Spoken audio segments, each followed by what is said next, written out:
Congee is probably one of my favorite things to eat. I eat it all the time. And this recipe comes in at $1.40 a portion max.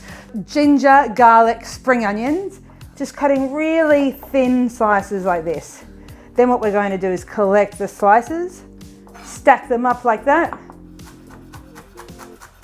and just really finely chop. When you buy spring onions, cut off the ends to about there. Now what you can do is throw those ends into a glass that has a little bit of water on it, and you'll see them start to sprout. As soon as they sprout, chuck them into the garden and you'll have spring onions at home. No need to buy any more.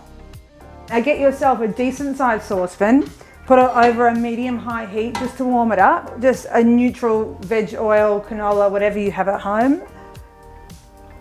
Swoop them all up together, bring them over the pot, dump them in. Let this cook, it's gonna slowly soften, couple of minutes max. All right, next up is stirring these. Just one though, very strong.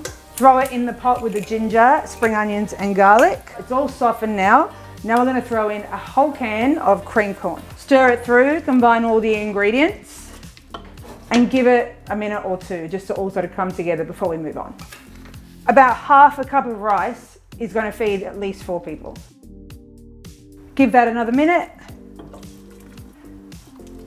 All right, now Shaoxing wine is Chinese cooking wine. Now we're gonna throw about that much. What is that? 2 tablespoons approximately. I'm just gonna go a really little splash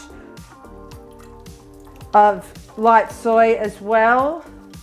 The next move is pretty much your last one, and that's adding the stock. We're gonna bring it up to a simmer and then just cook it super slowly. Keep an eye on it, stirring it occasionally, super low heat, and we'll have congee in about half an hour. Now while the congee is gently simmering away, we're gonna make a really quick kind of pickle. In this bowl, I've rehydrated some of the things from my pantry. Bamboo fungus. Now it is quite strange looking, but once it's rehydrated, it's even stranger. This is black wood ear fungus and wakame seaweed, some Chinese vinegar, a little bit of sesame oil, just a little sprinkle of sugar.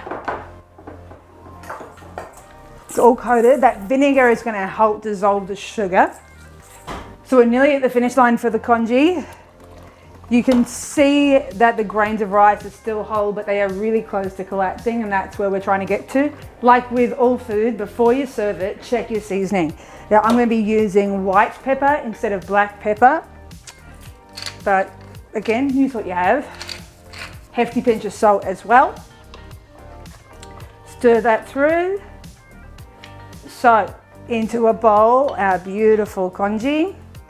Now with the cloud fungus, once it's rehydrated and marinated, just tear it up into little bite-sized pieces. We're going to add that in there as well. And then finishing with spring onions. And of course, if you don't have these mushrooms, you can just add the spring onions, no problem. And one of my favorite things, and an ingredient that I pretty much can't live without, is chili oil. And there you have it. Corn congee with ginger, spring onions, and pickled mushroom. If you want to know more about taking climate action through a plant-based diet, head to this website.